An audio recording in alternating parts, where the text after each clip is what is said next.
Olá, tudo bem com você? Começa agora o Identidade Geral pela sua rádio e TV Novo Tempo. Muito obrigado pela sua audiência, obrigado porque mais uma vez você nos recebe onde quer que você esteja para nossas boas conversas. No Identidade Geral dessa semana, nossa conversa acontece com 3 homens bastante diferentes entre si, mas que têm um desejo muito grande de mudança, de fazer esse mundo ser cada vez melhor. Você vai conhecer a história de um ex-morador de rua que, mesmo com pouco estudo, descobriu nas ruas a sua paixão pela escrita, o Sebastião Nicomedes. Tem ainda o jornalista Rinaldo de Oliveira, criador de um site onde as notícias ruins não ganham destaque não, lá só tem notícia boa. E ainda tem o cantor e quase poeta Jefferson Pilar, falando sobre sua caminhada cristã e também o seu novo CD.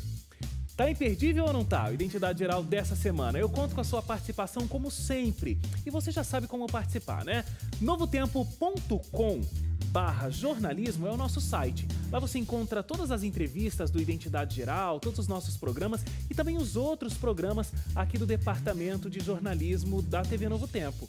O nosso Facebook, facebook.com/ntjornalismo. Se você ainda não segue a gente no Facebook, por favor, corra lá, dê um like e você vai ficar sempre atualizado e vai poder interagir com a gente. @ntjornalismo, você encontra a gente também no Instagram e no Twitter. Conto com a sua participação. O meu primeiro convidado de hoje já fez de tudo um pouco nessa vida. Colheu algodão, foi cobrador de ônibus, zelador, fabricou placas e letreiros. Até que um dia, um grave acidente de trabalho fez com que ele fosse dado como morto.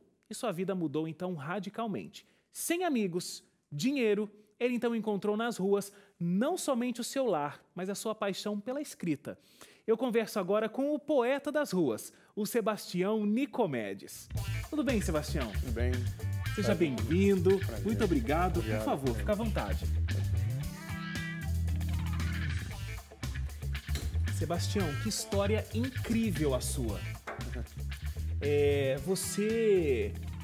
Vou começar aqui contando a história, inclusive antes de você ir para a rua. Você era criança e você perdeu o seu pai. Só que aí, 11 meses depois, já faleceu a sua mãe também. Eu imagino que isso não deva ter sido nada fácil, perder os pais tão cedo. Quantos anos você tinha nesse período? 10 e 11 anos. 10 e 11 anos de idade. Não foi fácil. E aí você, então, acabou sendo cuidado por algumas freiras, você foi coroinha da igreja, mas 17 anos você saiu lá de Minas, foi para o Espírito Santo e se tornou quase um marinheiro. Como é que foi isso? Fui para a escola de aprendizes marinheiros, aí de Vila Velha, né? Uhum. Desde pequeno sempre queria ser bombeiro, no final migrei para a Marinha, né? E aí fiquei um tempinho lá, não fiquei muito tempo, não. Você acabou não conseguindo se formar? Eu conheci muito pouco da vida, né? Uhum. E estar no Espírito Santo, na Marinha, conheci aquele universo todo, eu tinha mais pressa do que o tempo que eu ia levar ainda para me formar, para sair pelo mundo, e eu saí. Pedi desligamento e saí. Você tinha pressa do quê? Você queria fazer o quê? Nem eu sabia. Tinha pressa, mas não sabia por quê? Não sabia porque eu acho que desde que morreram meus pais, eu fiquei meio dessituado, né? Claro. Foi mais ou menos nesse sentido. Perdeu um pouco a referência, né? Você, então, sai desse colégio da Marinha, no Espírito Santo, e você vai para onde? Você começa a fazer o quê? Olha, eu rodei... A ordem cronológica eu não consigo me lembrar aqui, mas eu tive em Maceió, eu tive em Salvador, eu rodei um pouquinho e depois eu voltei para a casa que foi dos meus pais. Tentei recomeçar lá também, não deu certo, e voltei para São Paulo. Quando é que você vai para as ruas, de fato? É nessa sua volta para São Paulo? Eu vim para São Paulo em 86, em 2003 eu acabei indo parar nas ruas. Porque antes disso você acabou montando a sua empresa, né, Sebastião? Você fazia comunicação visual, letreiros, você chegou a ter funcionários, tinha uma equipe trabalhando com você, 6 funcionários, E aí você acabou tendo um acidente de trabalho nessa tua empresa de comunicação visual. Você caiu de um andaime, é isso? Isso. E você, inclusive, como eu disse aqui na abertura, foi um acidente tão sério que você foi dado como morto. É. Eu fui um atrapalhado, né? Quis ser atleta, quis fazer muita coisa, tentei alguma forma de acertar na vida aí. Uhum. E aí acabei aprendendo a trabalhar, fazer faixas e placas. E aí fui evoluindo nisso, comecei a trabalhar com luminosos, com painéis melhores. E montei uma empresa, aluguei um salão, chamei algumas pessoas para trabalhar comigo. E no primeiro trabalho de 2003, logo depois do Carnaval, né? Que o ano no São Paulo sempre começava, né? Então a gente fez orçamentos para começar. E no primeiro trabalho tive essa infelicidade de sofrer um acidente, uma queda de uma altura significativa ali. Que aí o primeiro passo que eu ia dar para me tornar um empresário de sucesso me levou para o lado contrário, né? E depois eu acabei acordando no hospital, né? Acompanhei tudo isso, é claro, mas no hospital, num bairro bem longe de onde eu estava, né? Estava trabalhando no Brás, eu fui acordar lá no Vermelhinho, que acho que para lá do Parque Novo Mundo. Então ali ficou muito confuso para mim. Mas o que aconteceu com esse acidente que todo mundo te abandonou? Você, inclusive, tinha uma noiva nessa época, né? Você tinha amigos, você tinha funcionários, você tinha a sua empresa. Como é que você perde tudo por conta desse acidente e vai parar nas ruas? Eu sempre tive amigos, daqueles amigos de você tem alguma coisa, tamo junto. Entendi. Amigos da situação do interesse ali. Quebrou, como eu me quebrei, né?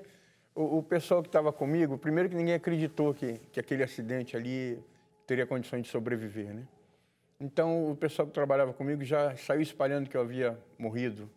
Entregaram os locais que eu trabalhava, entregaram o salão, as coisas que nós tínhamos lá de equipamento, eles ratearam entre eles lá, dividiram, venderam e foram tocar suas vidas e me esqueceram lá no hospital. Eu fiquei sabendo que, inclusive, quando você voltou para o salão onde você tinha a empresa, o dono do salão realmente achava que você tinha morrido. Foi feita até uma missa de 7º dia para você. E mandou celebrar uma missa de 7º dia. Teve uma coincidência a mais, que eu saí do hospital, eu também não sabia. Eu saí com uma alta óbito. Quando eu fui procurar atendimento, que 2 meses depois eu tinha que operar meu braço, fui operar no Paris, eu entrei com aquele encaminhamento que eu tinha para o Hospital do Paris para operar, ali que eu fui saber que eu tinha uma alta óbito. Então, eu tinha realmente morrido. Ou seja, uma alta óbito é a alta que recebe o corpo, que, né, já não está vivo. E aí vai a certidão de óbito. Seria mais ou menos isso. E foi uma coisa interessante, que quem cuidou de mim o tempo que eu estava lá, à distância, por telefone, foi uma irmã minha, que telefonava para saber de mim. Mas ninguém foi me visitar, ninguém. Mas essa minha irmã faleceu 2 anos atrás agora. Bom, e aí você perde tudo, fica nessa situação e decide morar nas ruas. Você foi morador de rua por quantos anos? Nem foi uma decisão, viu? Não tinha outra saída? Não tinha. Eu saio do hospital, volto para o meu salão, descubro que não é mais meu, não tenho dinheiro, não tenho o que fazer. Automaticamente teria que dormir na porta do salão. E aí começa a passar fome, aí começa a ficar preocupado. Então, eu segui por instinto, fui para o mercado municipal atrás de comer frutas e de matar em São fome. Paulo? De matar fome ali. E dali eu já me vi entre os moradores de rua, que apareceram para distribuir comida ali. Depois de uns 3 dias que eu estava ali, eu descobri que distribuíam comida e fui vendo que eu já estava no outro mundo já. Quanto tempo você ficou na rua ao todo? Foram muitos anos? Eu divido em alguns anos, mas porque eu logo que eu tive a oportunidade, eu saí e fui para um albergue, né? Eu tinha que operar meu braço, procurei o Hospital do Paris, um médico falou comigo, olha, você está numa situação que se eu operar teu braço, está infeccionar, eu vou amputar teu braço. Você precisa procurar um abrigo, um albergue, já ouviu falar nisso, me explicou ali, depois voltei na rua com o pessoal que era, e aí eu tinha passado uns dias numa pensão também, né? Antes de ir para o albergue, eu pedi ajuda para uma parente distante, uma dessas freiras mandou, mas paguei 15 dias, não deu, eu falei, não tem jeito, não consigo voltar a trabalhar, não consigo fazer nada e ainda vou ter que operar esse braço, aí eu entrei para um albergue. Então foi ali, mais ou menos 2007, 2008, é que eu saí definitivamente dessa rede de albergues e da rua, né? Ô Sebastião, me conta como que funciona a vida de quem mora nas ruas. É perigoso? Vocês sentem medo? Um ajuda muito o outro. Como é a sensação de ser um morador de rua? Quando eu fui para as ruas, não era tão comum. Hoje está banalizado. É muita gente demais que está indo para a rua. Não dá nem para entender o que está acontecendo, né? Jovens, adultos. Mas para quem chega sem programar, sem pensar, assim, de susto como eu cheguei, a vida na rua no começo é muito esquisita, né? Você tem a sensação realmente que eu estou fazendo aqui? Se sente muito vulnerável, né? O risco de dormir, de ser atacado, de morrer, essas coisas todas. Até você ir se adequando àquele mundo, aprender a sobreviver ali, é igual camaleão, não? Tem que aprender a sobreviver aqui. Aquela noção de que é dia, de que é noite, que hora que eu vou dormir, que hora que eu vou acordar, fazer o corpo habituar a tudo isso, o cansaço que dá no teu corpo, que você fica muito mais preso ao chão do que a caminhadas, né? Eu acho que uma das coisas que me tirou dali da rua com mais pressa foi essa reação. Comecei a catar latinha, comecei a fazer artesanato, entrei para o albergue, comecei a dar um jeito de sair dessa E como linha. são os moradores de rua entre si? Existe uma ajuda? Dá para se criar um relacionamento? Dá para se criar raízes entre essas pessoas? Como você viu esses seus colegas ali de rua? Você acaba criando, é uma sociedade, acaba criando uma vida social ali entre eles, já que tem a exclusão da sociedade no geral, mas tem aquela convivência que ela compartilha entre os próprios moradores de rua. O que um tem, o outro reparte com o outro. E assim vai indo, né? Tem, claro, algumas divergências de uma maloca que você chega, você precisa se entrosar, não dá para chegar e entrar. Claro. Mais uma vez recebido e a rua livre, esse acolhimento existe, é interessante isso aí. E você acabou, na rua, descobrindo um talento, que é o talento da escrita. Como é que isso aconteceu?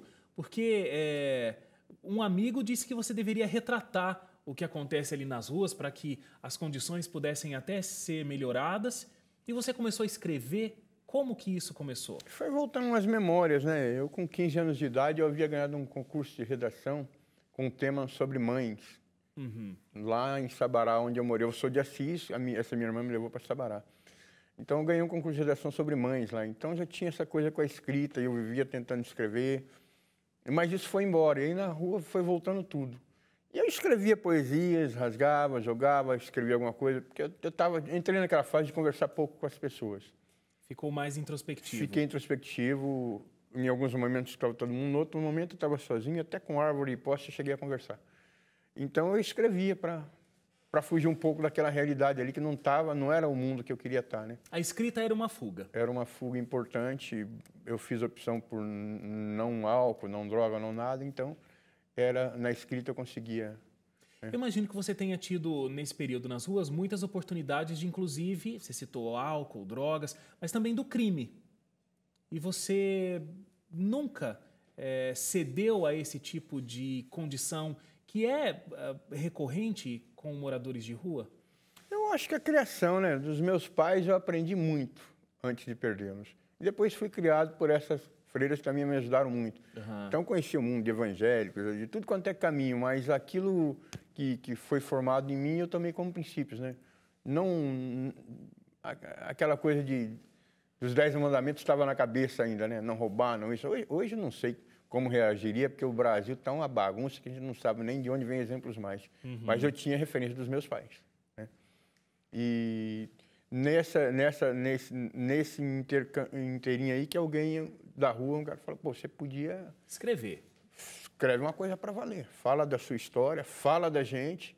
Eu, se eu soubesse escrever, faria isso, né? Contaria essa história e lançava, vamos ver, de repente começa a mudar um pouco a sua situação e a nossa situação, porque esse cara não era alfabetizado, né? Ele me chamava de letrado. Pedia para escrever uma carta para a mãe dele, quando ele me chamava de letrado. Isso que você nem teve condições também de ter muito estudo, né, Sebastião? Você fez até a 8ª série do ensino fundamental. Mas mesmo assim, ali naquele contexto, a rua também foi te ensinando muita coisa, foi agregando muita coisa à tua personalidade, à tua postura diante da vida e te forjou um escritor. Eu sempre quis voltar a estudar, eu queria completar o 2º grau, queria fazer faculdade e nunca conciliou, né? Sempre aquela batalha do feijão com arroz ficou uma coisa que me marcou, assim. Então, ali acabou sendo Naquele momento foi um providencial aquelas recomendações. Né? E o que a leitura te trouxe? Foi ela que conseguiu te tirar das ruas? Como é que você saiu daquela condição de vida? Eu, catando papéis, essas coisas, escrevendo, acabei entregando um texto para um grupo de teatro profissional, que colocou minha peça no circuito profissional de teatro e começaram a levar minha peça por aí pelo Brasil, falava sobre os catadores de papelão, Diário do Carroceiro, me davam alguns direitos autorais, começaram a me mostrar outros caminhos, né, outros campos. Então, de repente, do albergue, da rua, comecei, visita o apartamento de alguém, visita a casa de alguém, vai num restaurante, vai não sei aqui, pega avião, faz isso aqui. Eu falei, estou me achando de novo, né? Encontrei um caminho de novo. E aí isso fez uma diferença bacana. Eu me lembro que em 2006 eu fui para o Palácio do Planalto, né? A convite do presidente da República, para estar com os catadores de população de rua lá. Eram movimentos sociais, eu fui lá participar, representar nesse momento. E eu falei, puxa, começa a fazer algum sentido, dormir na rua, escrever tal coisa, faz isso, faz aquilo. Não é que aquele cara da rua, quando me disse, escreve alguma coisa que abre portas, e funcionou, né? Tinha um propósito, né? Tudo que você viveu acabou acarretando numa possibilidade de ajuda. E você, até hoje, né, ajuda muito, frequenta diversos movimentos de catadores de lixo, catadores de materiais recicláveis, moradores de rua. Eu dou oficina de artesanato, né? Oficina de artesanato. Oficina de artesanato, sempre que é possível, eu procuro bolsas, oportunidades de bolsa, de salário, de renda, sempre uma forma de gerar renda para as pessoas. Eu vejo muito essa necessidade. O que você acha, Sebastião, que mais falta para essas pessoas? Falta incentivo? A sociedade, de um modo geral, poderia fazer mais por elas, para que elas tivessem condição de mudar de vida? O que você sente estando lá no lugar delas há um tempo e hoje sendo uma pessoa ativa desses movimentos? Hoje eu vejo com os olhos de dentro e os olhos de fora, né? Tem aqueles com mais de 40 anos que estão ferrados no tempo, desqualificados profissionalmente. Tem aqueles nessa faixa da juventude, 24 para esses 40, que tem algum estudo ou muito estudo, que é tudo misturado e não teve uma oportunidade, ou sofre essas consequências de desemprego, ou não teve sorte. Tem o jovem, tem a moçada, então tem alguns casos que não está muito ligado ao trabalho, não. Ou a família, problemas de família, de pais separados, de padrasto, de madrasta, violência doméstica, problemas de saúde de alguns, e problemas de álcool, de droga. Então, tem vários problemas. Hoje, eu diria que falta, além de política pública e dessa vida social com a sociedade se envolver, falta alguma coisa para as pessoas, que é essa oportunidade de tratamento para que elas se reencontrem, né? Tratamento emocional, tratamento psicológico. Eu falo uma tecla que eu não sei bem o que eu estou dizendo, mas eu sempre falo cura da alma. Precisamos da cura da alma. Eu tenho falado isso muitas vezes, que eu percebia isso, que tem algumas pessoas que falam, mas poxa, você tem manha, tua mãe passou aqui na rua procurando você, o teu pai, não sei quem. Então fica meio complicado. Como é que é isso? Você tem uma casa, tem uma família, está fazendo o quê aqui? E está decidindo estar aqui na rua? Sofrendo, e tudo isso que está sofrendo, não consegue ficar lá, por que não... Então, tem muita coisa que está quebrada nas vidas das pessoas aí, né? A rua acaba sendo um outro mundo, né? Que acolhe todos esses mundos, né? E hoje, não sei, hoje nós temos migrantes, refugiados, está tudo se misturando nas ruas, está ficando... Ainda mais complexo esse cenário, né? Se eu te fizer uma pergunta, o que a rua, o que morar na rua te ensinou? O que você me responderia? Acho que me ensinou a ser gente, ser mais humano, né? Eu tinha discurso de cidadão, né? Mas acho que me ensinou a ser gente. E estou aprendendo ainda, né? Olha que fazem de 2003 para cá, 13 anos, ainda estou me reencontrando, hoje que eu estou começando, nesses últimos 2 anos, olhar para mim também. Ainda está curando a alma também. Eu fiquei muito ajudando, tem que ajudar todo mundo, De repente eu bati, eu falei, peraí, eu não me ajudo. Eu acho que eu preciso dar uma olhada para mim também. Então, são algumas coisas. Hoje eu estou finalizando um livro que eu quero lançar, e ele traz um pouco mais disso, né? Porque eu saí de dentro daquele livro, daquele personagem, vim para o lado de cá, peraí, tem algumas coisas, né? Eu estou nesse processo agora. Muito legal. Vamos ver para onde vai isso tudo. Sebastião, eu espero que cada vez mais você consiga encontrar o sentido da vida, consiga encontrar a cura para a sua alma e você continue ajudando a tantas outras pessoas encontrarem a cura da alma delas. E o mundo abriu as portas, né? Esse ano eu estive em Londres, tem convite de outros países, que eu não consigo entender como que essas coisas acontecem. Mas a gente vai. Vai contribuindo onde é chamado. Seja o que Deus quiser. Parabéns, parabéns por todo esse trabalho que você construiu em torno dessa situação tão difícil de vida de outras pessoas e você tem contribuído. Parabéns e foi um prazer ter tido você aqui e ter conhecido a sua história. Eu que agradeço e eu parabenizo vocês pelo... Muito obrigado. Eu que agradeço. Muito obrigado mesmo. A gente vai para o intervalo. Na volta, a gente conversa com o jornalista que criou um site só com notícias boas, o Rinaldo de Oliveira. O Identidade Geral volta já já, não sai daí.